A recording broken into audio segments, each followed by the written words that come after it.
Hello, Vivian. How are you doing today? I'm very well, my chairman. All right, so welcome to Relationship Wednesday. This is the Wednesday where we talk about relationships on the Paulful podcast. What are we Yay! what are we looking at today? We're just looking at moving forward. Like moving forward. What are you at? You want to be in a relationship, you're in a relationship, you want to move forward with your sales.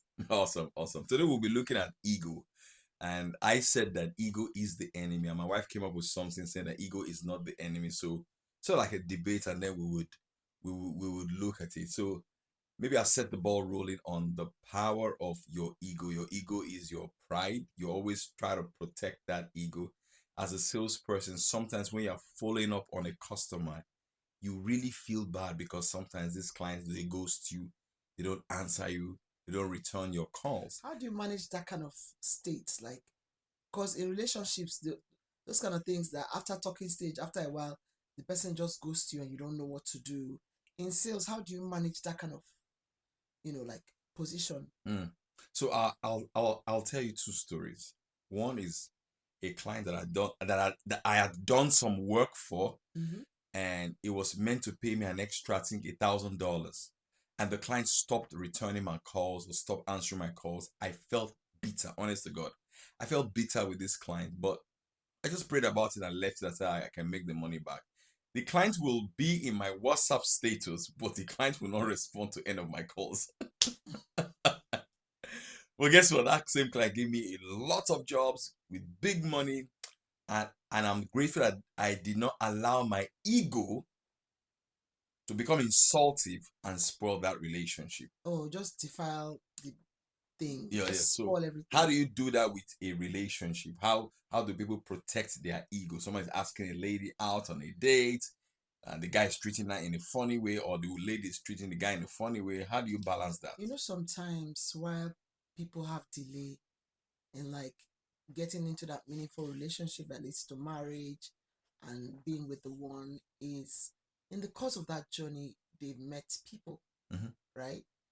They've met people. Just say, let's say this person is single, person is into their 30s, going to 40s, and the singlehood is still high. Shaking their body. No, no, no. No, now relationship is not for everybody. There are some people that they are sure that they don't want marriage. Their life is, in fact, I've seen people that have normal lives, full lives, involve family around and everything, and they're not in a marriage, and that is their plan for their life. Mm, mm. But for the ones that, along the way, you've dated, you've had sadness, you've had breakfast, So for the shege benefit of those of them who are not Nigerians, what is breakfast? breakfast is Shege Pro Max. I'm still telling you. I don't know. For non-Nigerians, that heartbreak that is breakfast. It's heartbreak. Those ones that you cannot get yourself. Yeah. So then after a while, just be like, you're just like, I thought this was my person. I thought this was the one. Mm, mm. How do I come back from that? People will see me and be like, so Chidima left me, or Amaka disappointed me, or let's say it's a girl now. Oh, so Femi has left. Mm, I thought people did engagement last year. I mhm. thought by now you guys are married, but something happened. Femi is a Yoruba demon, so he's cheating and all of that, Yeah. and you're just down, Mm, disappointed. I get it. I get it. So at some point, if marriage is still the goal, not Mm, Femi, not Ariola or any other person, if marriage is still the goal, pick yourself up yeah. because you are that important. Yeah. Heal, be happy, go about your life. And if put yourself out there again. Mm, mm, I mean, like at one point, it's not the pain that is the problem, it's your ego of what will people think. They are not thinking about it. mm, Sorry, they are not thinking about it. In mm, fact, if you're afraid of what people will think, the people that matter will understand. the people that don't matter will not matter in any matter. Mm, mm, mm. The people that matter, that really care about you, will understand, right? Whatever your decisions are. And the people that don't matter will not matter in the end. Great, great, great. But how do you balance having your standards and losing opportunities when they come to you? I don't know. You remember I shared with you a story Yeah. that was on the internet about this beautiful woman, and she said that Beautiful woman. when she was young, Okay. when she was young, she had a lot of people asking her to marry her. She said no, she didn't like them, and then she ended up marrying a guy that really, really spoiled her whole life. She was looking like a shadow of herself. Yeah. How do you balance you having your standard of the kind of person you want to date and also not allowing opportunities to pass you by? Because I don't think when I met you, love, I don't think in my own estimation of myself I was your standard, because you were such a beautiful woman. You were young, you were I hot. was a showstopper bestseller. You know, and you are still beautiful. All right. No, by that time I was I didn't like think, a bestseller. Like the yeah, market was just I saying. didn't have a car. I was a terrible car. My business was, I think it's just by the grace of God. But how do you speak to a lady out there? How do you balance knowing your, but I think you went with the spiritual standard and not just the physical standard. Our sons are laughing because they are the ones in the photographic video. Go ahead, yeah. Okay. What I would say is, in my life too, I've seen before I finally married you. Before I married, I did sort of like serial dating. Yeah. Cause okay, I've been in one or two relationships, and I was like, no. Okay, I've had one engagement one time like that, and that one did not work. In fact, I've collected rings. Let me just say.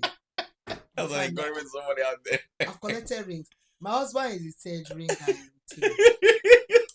So as I was saying, in the process of all those things, like you go through things, you feel heartbroken, you feel bad, you feel disappointed. I mean, I preserve myself with my goals. I preserve myself with what I want. I take joy in seeing the things whether I've seen it or not. Even now, I have some goals that when I'm talking about, I am already excited. Have I seen the goal? No. Have I realized? Do I even know how the goal will come about? Do I even know how the thing will materialize? No. But as I'm talking about it, in fact, then my flatmates, when I was serving, they heard and their ears were full. Because I'll just be talking about my husband. I don't have a boyfriend at the time.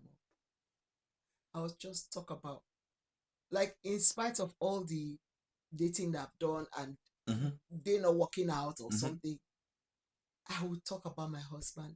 I will talk about how I don't want anytime waste out. Anybody that is coming to waste time will not be in my DM, will not come near my park. In fact, the next person that is coming to me, if the person is not ready to marry, the person should just give chance. Let people that like I talk about those things, and I talk about with such passion and excitement. I feel like just delighting yourself in your goal and talking about it gives you a leeway. How does that thing happen in sales? Like, it does. It does. I always tell people in sales that remove your ego so that your ego will come. Come on, that doesn't hurt me.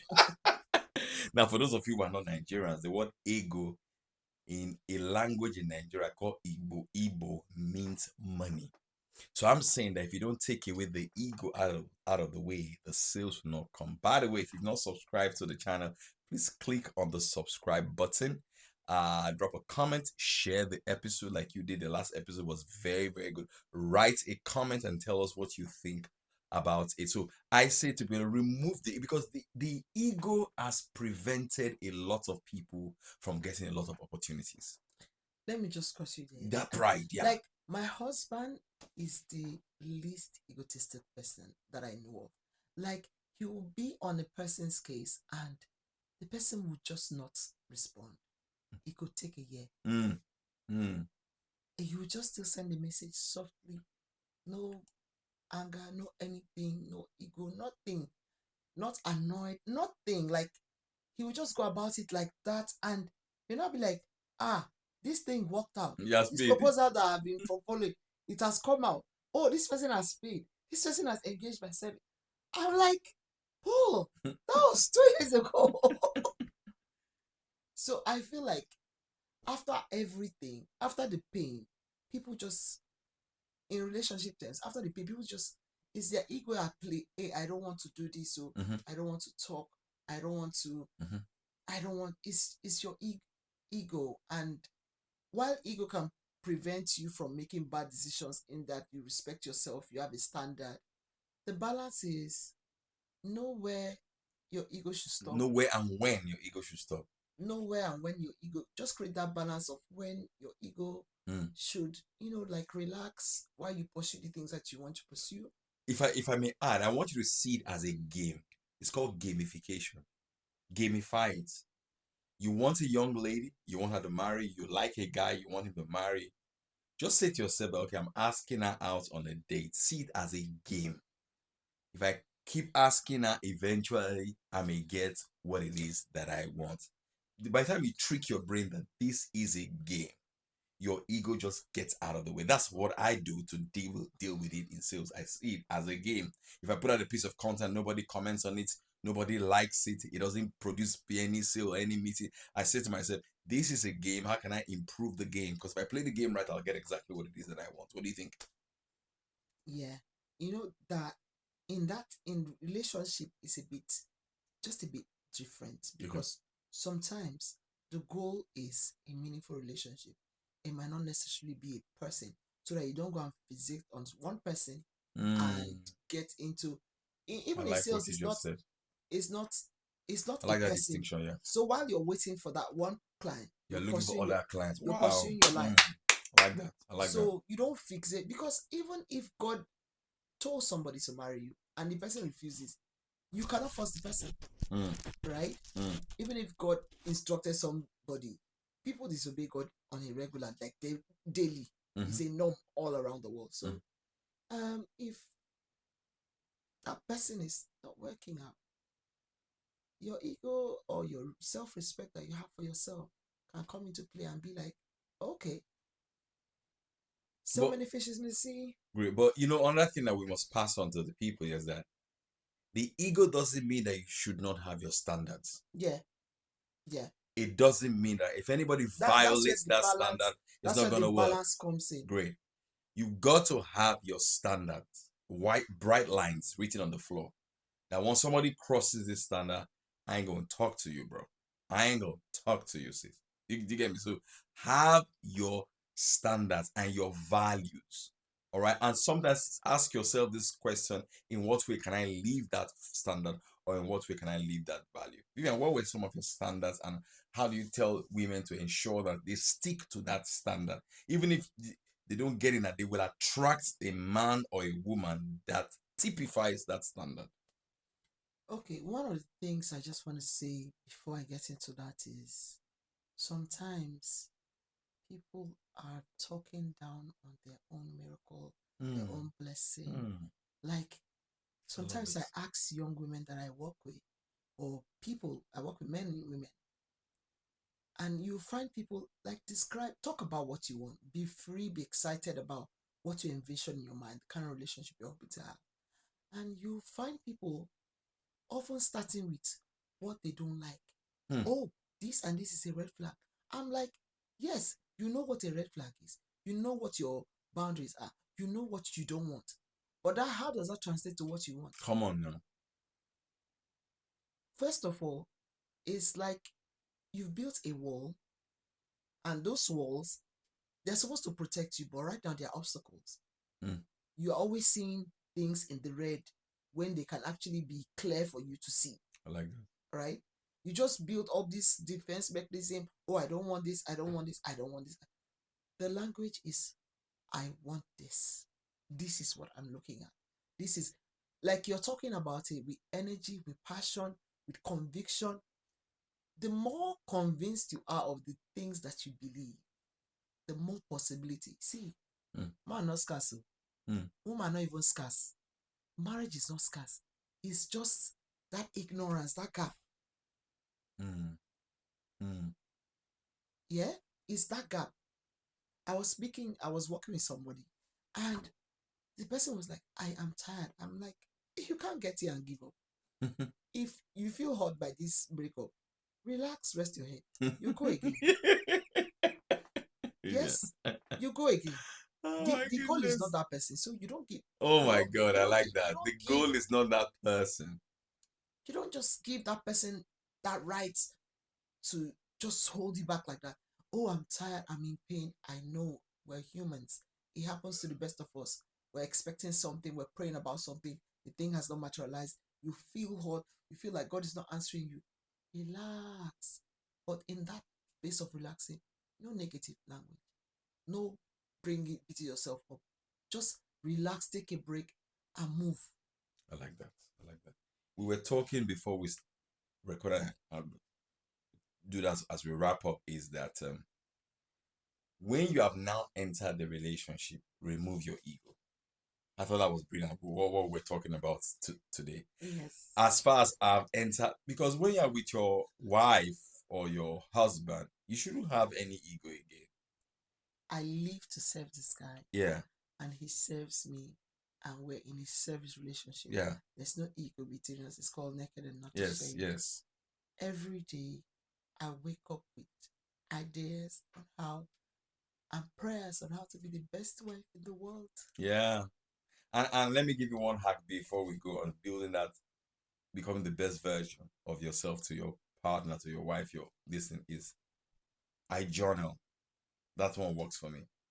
I have journals as high as this. So there's no day I don't write in my gratitude journal that I'm grateful to the Lord that I have Vivian in my life. Whatever you appreciate grows in your life. What you place your attention on expands in your life. So appreciate your partner. They may not have all the things that you want them to have, but you keep appreciating them, it'll go up. You can just advise, and then we call this episode So a wrap. this one, this is to married people. Sometimes people talk about, oh, and the spark. I met somebody, she's been married for a long time, talking about how they're just like housemates, roommates. I mean, those butterflies that you're looking for, you can buy it. You can buy it. Where do you get all these your lines from? Yeah. Please. Very Port Harcourt girl. Hello. So thank you everybody for tuning on to Relationship Wednesday with Paul and Vivian. We'll come up with a new episode next week, Wednesday. So every Wednesday we do Relationship Wednesday. Then on Sunday on Sundays is the sales content. That's how this YouTube channel is going to be structured from now. God bless you. I'll talk to you soon. Let's go. Boom.